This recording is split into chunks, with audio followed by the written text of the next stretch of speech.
So I find it amusing when I make a video on LG phone and have something good to say about it, because honestly in the recent 2 or 3 years, the company hasn't revealed a device that can spice up the things for the tech community. After all that long time, LG has finally confirmed the Velvet, which is not just gonna fit in upper mid-range gap, but will also replace the disastrous yet innovative G series. We've had an official look of this phone a couple of days before, and when there were questions about the specs and obviously launch date, there's a leak that covers almost every part.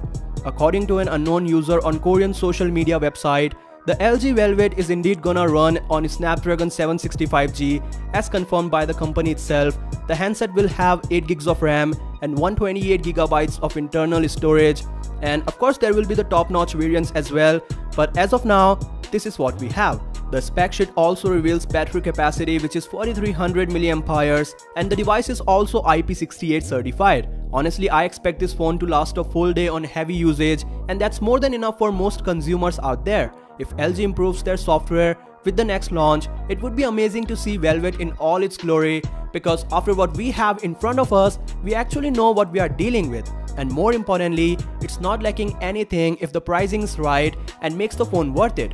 Now, if you are more of a camera person, this phone brings nothing fancy to the table, but the configuration sounds good, at least on the paper. And I'm more than happy that they're not going with a 108 megapixel camera sensor, because we know what S20 users are going through right now. So until and unless the companies refine bigger sensors, 48 megapixel or even 64 megapixel is pretty much what you guys need right now. Because after spending $1,000 on a smartphone, it's practically not possible to upgrade it in a short time. So I would definitely suggest quality over quantity, and also pictures are meant to post on social media, and we all know how these platforms compress your media in a way that you cannot figure out the details so much. LG has always proved that they have the potential to implement a capable camera setup, and they have improved a lot in this zone even if we see the software. So at last I just hope that they give up the premium tag on 7th May, because the phone looks good, just that little notch is the problem. But that's okay, I'm not complaining, and let me know what you guys think about LG Velvet in the comments down below. I'll see you guys tomorrow. Peace.